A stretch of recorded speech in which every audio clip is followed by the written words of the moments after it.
আসসালামু আলাইকুম প্রিয় ভাই বোনেরা, সবাই কেমন আছেন? আশা করি সবাই ভালো আছেন। আজকের যে দিনটা গেল আমাদের অনেক বড় একটা ভূমিকম্প হয়ে গেল। আল্লাহ আমাদের সবাইকে হেদায়েত নসিব করুক। তো এই তো আমি এখানে এরকম বসেছিলাম, বসে বসে আমিও মানে যে ভিডিও করতেছি ওই মুহূর্তে নেটটা চলে গেল, পরে বসেছি কিন্তু পায়ের নিচ থেকে এমন ভাবে মানে কেঁপে উঠছে। আমি তখন ভাবছি যে এই ভূমিকম্প হবে নাকি, অমনি দেখি কি যে একবারে সব মনে করেন যে নড়ে তার, এই কারেন্টের তার দেখি কি থক থক করে।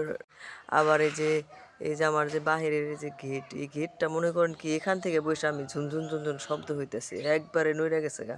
কিন্তু আমি ওইভাবে আর ক্যামেরা করতে পারলাম না। কিন্তু আল্লাহ যখন করে মানুষকে বা সব যখন ধ্বংস করে দিবে তখন তো আর কোনো সময় দিবে না। আমি তো এখানে বসে বসে ভাবতাছি আল্লাহ আমার বাড়ি কি পড়ে যাব নাকি। আলহামদুলিল্লাহ, আল্লাহর রহমতে কোনো কিছু হয় নাই। আমরা যেভাবে টাকার পিছনে ছুটে যে যার মতো অভিনয় করে যাচ্ছি, এগুলো আসলে ঠিক না। আমার কিছু মুসলিম বোনরা আছে, তারা টিকটকে এমনভাবে নাচ করে, এই নাচগুলা ঠিক না। আমাদের তেমনি কোনো কিছুই করা ঠিক না, আমরা মুসলমান, কিন্তু তারপরেও অনেকেই মনের কষ্ট থেকে হয়তো করে ভিডিও, কিন্তু তারপরে মনের কষ্ট বলি যাই বলি, সব থেকে বড় কথা হলো আমার আল্লাহ। আল্লাহ ছাড়া কেউ নাই, আল্লাহ ছাড়া কোনো কারো ক্ষমতা নাই। এই যে এত বড় ভূমিকম্প হইলো, কই কোনো রাজা বাচ্চারা পারছে থামাইতে? পারে না, একমাত্র আল্লাহই পারে। আমাদের মনের দুঃখ কষ্ট সব কিছু দূর করতে আল্লাহ পারে, বিপদ আল্লাহ দূর করতে পারে, সব কিছু দূর করতে পারে।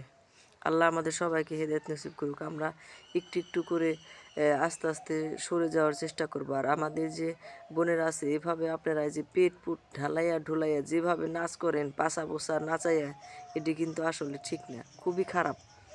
আমরা মেয়ে মানুষ হয়ে আপনাদের এই সব নাচ দেখতে খুবই খারাপ লাগে। আপনাদের পরিবার আছে, ঠিক আছে, এই যে আমি একটু ভিডিও করি, আপনারা আমাকে বলবেন যে আমি তো করি, আমি করি আসলে মনটা অনেকেই মানে যে ডিপ্রেশনে আমি চলে গেছি, যার কারণে একটু করি। আমি আগে এগুলো পছন্দ করতাম না, দেখি আল্লাহ চাইলে আস্তে আস্তে মানে যে বাদ দিব।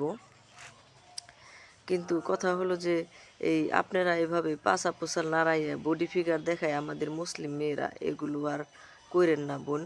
আমরা সবাই মরে যাব, কি নিয়ে যাব? দিন শেষে কেউ যাবে না। এই যে এত টাকা দিয়ে বাড়ি ঘর করছি, এই যে কত কষ্ট করে, এই বাড়ির জন্য আমি বেশি ডিপ্রেশনে চলে গেছি, কারণ অনেক টাকা আমার ঋণ হয়ে গেছে। তো আমি খুবই ক্ষতিগ্রস্তের মধ্যে আছি।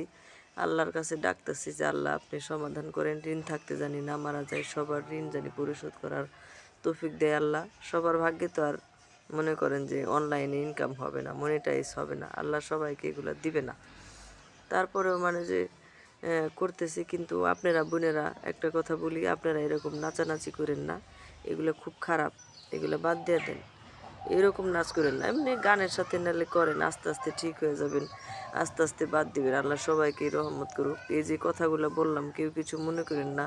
আসলে কিন্তু দিন শেষে আমরা মরে যাব, আপনার কবরে আপনি যাবেন, আমার কবরে আমি যাব। তারপরে বললাম, এগুলো এগুলো বললে কি হয়, মানুষ একটু হলেও মনটা নরম হয়, একটু হলেও মানুষ হেদায়েতের পথে আসে। এই জন্যই কিন্তু ধর্ম প্রচার হয়, ঠিক আছে, ওয়াজ মাহফিল হয়, মাওলানারা বলে, যাতে করে আমরা বুঝতে পারি, আল্লাহ আমাদের মনে রহমতও নাজিল করতে পারে।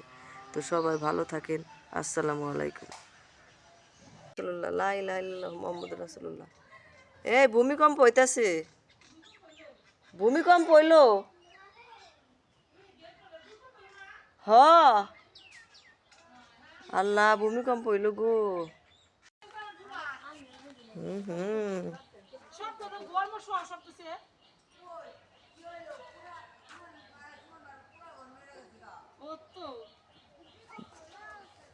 এত বড় ভূমিকম্প হইলো, তাও কই হারবো না বলে।